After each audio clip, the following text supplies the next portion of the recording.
À la lecture de Genèse 43, 1, 34, Éphésiens 2, 11, 13, Matthieu 26, 39, j'ai une pensée sur le cœur, bien-aimé, à propos de tous ces versets. Il s'agit de toutes ces raisons que nous pouvons avoir de rester à distance quand le Seigneur aimerait au contraire nous avoir tout près de lui. Entre lui et nous, il y a une question de proximité sur laquelle la parole de Dieu jette une lumière particulière. L'expérience prouve que l'attachement qui unit le chrétien à son maître présente des variations considérables d'un enfant de Dieu à l'autre. Il suffit d'ouvrir le Nouveau Testament et de jeter un coup d'œil sur les différents groupes de disciples qui entourent le Seigneur Jésus pour se rendre compte que l'expression extérieure de cet attachement a sa contrepartie morale et spirituelle. Les uns sont tout près de lui, tandis que d'autres, plus nombreux, se maintiennent à une certaine distance et que d'autres encore restent tout à fait à la périphérie. Prenez par exemple le passage de Matthieu 26, 39 qui nous montre le Seigneur quelques pas en avant de ses disciples. Nous sommes là, au centre de cette immense gravitation de fidèles et d'amis qui, de près ou de loin, s'intéressent à sa personne. Cette divine solitude qui est la sienne dans ce moment représente évidemment ce qu'il y a d'absolu dans l'obéissance du Fils. Il y a dans cette courte distance qui le sépare de Pierre, de Jacques et de Jean l'image concrète d'un chemin spirituel sur lequel personne ne peut le suivre. Dans l'accomplissement de la volonté de Dieu, ces quelques pas signifient qu'entre lui et nous, il y a un abîme que personne ne pourra jamais franchir. C'est l'isolement absolu d'un Dieu qui s'est fait homme. Autour de ce centre, les disciples viennent prendre position à des distances variables. Si vous revenez en arrière dans votre lecture, vous constatez que Jésus en a pris 3 un peu plus près de lui que les autres. Ils sont allés un peu plus avant avec le Seigneur, bien qu'ils ne soient pas tout à fait à la même place que lui. Ils sont plus près de lui que le reste de la petite troupe qui l'a accompagné dans le jardin de Gethsémani. On aurait pu penser que l'heure de la prière en commun avait sonné. Si c'était agi de nous, j'imagine que nous aurons prononcé des paroles comme celle-ci. Maintenant, il faut nous arrêter ici et prier. La bataille qui va s'engager sera dure. Nous ne pourrons pas nous y aventurer seuls. Prions donc. Mais il n'en est pas ainsi pour Jésus. Il y avait dans cette circonstance quelque chose qui exigeait de lui un isolement spécial et l'obligeait à se passer de la communion de ses disciples.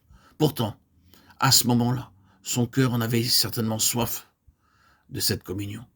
Mais au lieu de céder à ce désir légitime, au lieu de s'associer à ses disciples pour constituer avec eux un front commun, ou plutôt au lieu de se les associer en les élevant jusqu'au bout à la hauteur de ses propres circonstances, non. Il fait quelques pas en avant.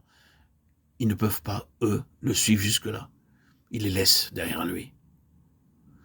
Si nous lisons encore un verset supplémentaire, nous voyons que les 8 autres disciples sont laissés encore plus loin. D'abord Jésus seul, puis les 3, ensuite plus loin, les 8. Si de là nous passons au livre des Actes, nous trouvons au chapitre 1er un rassemblement de 120 personnes. Ces 120 avaient certainement suivi Jésus déjà avant la croix. Ils ne sont pas devenus disciples depuis sa mort, mais ils appartiennent à un groupe déjà plus distant. Ils ne sont pas dans le jardin, quelque chose les retient ailleurs. Ils ne sont pas aussi près de Jésus que les 8 ou que les 3.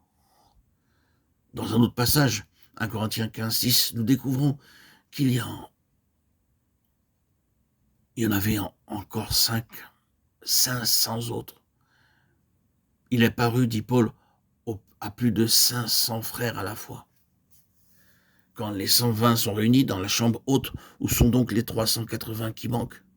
380 absents, au moment où l'on prie, où on attend la promesse du Père. Les 500 se sont partagés. Il y en a là que 120. Les 380 autres sont ailleurs. Et on pourrait aussi prolonger les lignes. Nous voyons donc en prenant les choses littéralement d'abord le Seigneur, puis un tout petit groupe tout près de lui, puis plus loin, un autre groupe un peu plus grand, puis un ensemble assez compact, et plus loin encore toute une foule. Et qui dira tout ce qu'il y avait encore de bienveillant, de sympathie anonyme sur les confins extrêmes de cet immense rayonnement.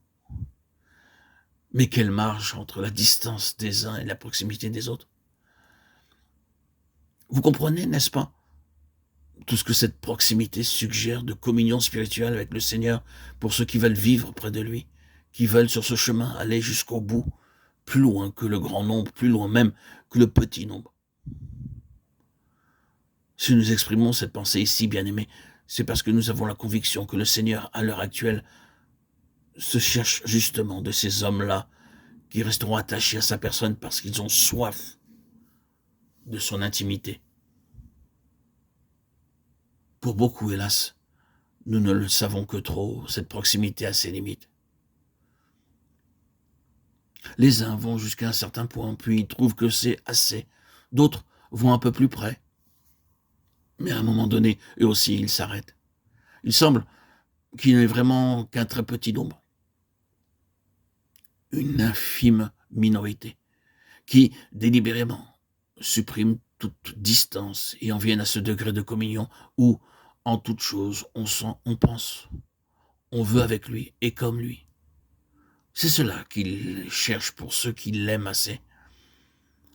Se les attacher au point de les faire devenir un avec lui, en esprit.